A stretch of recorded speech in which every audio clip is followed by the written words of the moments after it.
Ovogodišnji Međunarodni festival umetničke fotografije Fotorama organizovan je od 30. juna do 3. jula na više lokacija u gradu.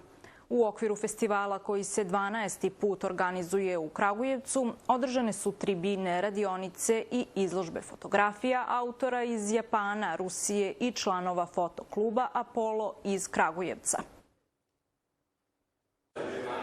U okviru manifestacije Kragujevačko kulturno leto fotokluba Apollo priredio je niz događaja u kojima su učestvovali fotografi iz Japana, Rusije i Srbije. Fotorama je prvi festival ovakvog tipa u našoj zemlji i kao takav spada u festival sa najdužom i najbogatijom tradicijom. Na više lokacija u gradu ljubitelji fotografije imali su priliku da vide više izložbi talentovanih umetnika iz Japana, koji su bili gosti ove tradicionalne manifestacije. Imali smo 4 izložbe, imali smo 2 terenske radionice, imali smo jednu radionicu vezanu za komercijalnu fotografiju, imali smo jednu jako lepu tribinu o japanskoj školi fotografije. Sve u svemu bilo je onako jako ispunjeno i imali smo veliku posetu, što mogu da se zahvalim Kragujevčanima, jer pored ove vrućine stvarno je herojsko delo doći u zatvoreni prostor. Pored izložbi, Kragujevčani su imali priliku da prisustvuju radionicama i tribinama, na kojima su predavači bili eminentni umetnici fotografije.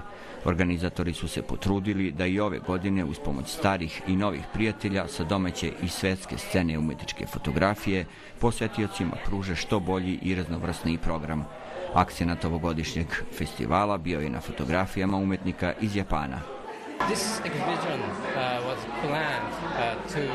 Cijela ideja ove izložbe je u stvari problematika oko samog COVID-a i oko toga da su ljudi bili zatvoreni sve ovo vreme i cijela ideja same izložbe jeste da ljudi otvore svoj i počnu, ako već ne mogu da izađu napolje, da počnu da putuju u svojoj glavi i tako prave fotografije. Tako da, bukvalno, cijela ideja u stvari jeste da se ne osjećamo zatvoreno čak i kad smo zatvoreni, nego da možemo u našem umu da putujemo i da pravimo fotografije i pravimo dobre kadrove.